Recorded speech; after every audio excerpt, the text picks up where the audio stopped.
అన్నార్థులు, అనాథ శిశువులు, తల్లిదండ్రులను కోల్పోయిన అభాగ్యులను అక్కున చేర్చుకోవడమే కాదు, వారి ఆలనా పాలనతో పాటు యువతులను ఓ ఇంటివారిని చేస్తోంది స్టేట్ హోం.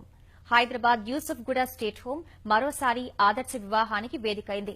ప్రజాప్రతినిధులు, అధికారులు, పెళ్లికొడుకు బంధువులు తరలివచ్చి వధూవరులను ఆశీర్వదించారు. హైదరాబాద్ యూసఫ్గూడ స్టేట్ హోం వేదికగా ఆదర్శ వివాహం జరిగింది. స్టేట్ హోం, స్త్రీ శిశు సంక్షేమ శాఖ, అమ్మ ఫౌండేషన్ సహకారంతో నాగలక్ష్మి, ప్రతాప్ జంట ఒక్కటైంది. జూబ్లీహిల్స్ శాసనసభ్యుడు మాగంటి గోపీనాథ్ ముఖ్య అతిథిగా హాజరైన ఈ వివాహ వేడుకలో హైదరాబాద్ జిల్లా సంయుక్త పాలనాధికారి భారతి, స్టేట్ హోంలో గతంలో పెళ్లి చేసుకున్న జంటలు పాల్గొన్నాయి. 9 ఏళ్ల కిందట ప్రకాశం జిల్లా మార్కాపురంకు చెందిన నాగలక్ష్మి 15 ఏళ్ల వయసులో ప్రమాదవశాత్తు తల్లిదండ్రులను కోల్పోయింది. సోదరుడు సరిగా చూసుకోకపోవడం వల్ల దూరపు బంధువు ఆమెను యూసఫ్గూడ స్టేట్ హోంలో చేర్చారు.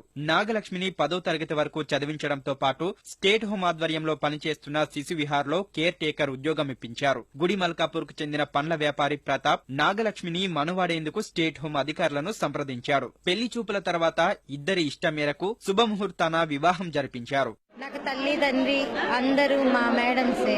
మా రాజలక్ష్మి మేడం, ఆశ్రిత madam, Pramodini madam, Girija madam, వాళ్ళ లక్ష్మీ కుమార్ మేడం అందరూ బాగా చూసుకుని నాకు బాగా చేశారు. నాకు చాలా హ్యాపీగా ఉంది సార్. ఒక ఇంటి వాళ్ళని అవుతున్నాననే చాలా హ్యాపీగా ఉంది. తల్లిదండ్రి లేకపోయినా తల్లిదండ్రిలాగా వాళ్ళు ఉండి, ఇప్పుడు అమ్మ ఫౌండేషన్ వాళ్ళు వీళ్ళు కూడా నాకు తల్లిదండ్రులాగా ఉండి చేస్తున్నారు. అదే సార్, పెళ్లి చేసుకుని ఇష్టంతోనే చేసుకున్నాం. మా అమ్మ నాన్న కూడా ఇష్టం, మా బంధువులు అందరికీ ఇష్టంతో చేసుకున్నాం.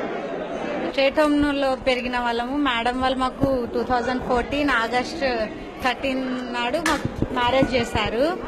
అయితే లైఫ్ చాలా బాగుంది. ఇట్లనే ఇంకా మేడం అనాథ పిల్లల్ని రాము లాగా మంచి అబ్బాయిలందరూ ముంగట్టుకొచ్చి పెళ్లి చేసుకోవాలని, మంచిగా ఉండాలని కోరుకుంటున్నాం. మా దగ్గర 40 మంది పిల్లలు ఉంటారు. కేజీ నుంచి పీజీ వరకు మేము స్టార్ట్ చేసి 11 సంవత్సరాలు అవుతుంది. ఇప్పటికీ ఈ పెళ్లితో 24 పెళ్లిళ్ళు.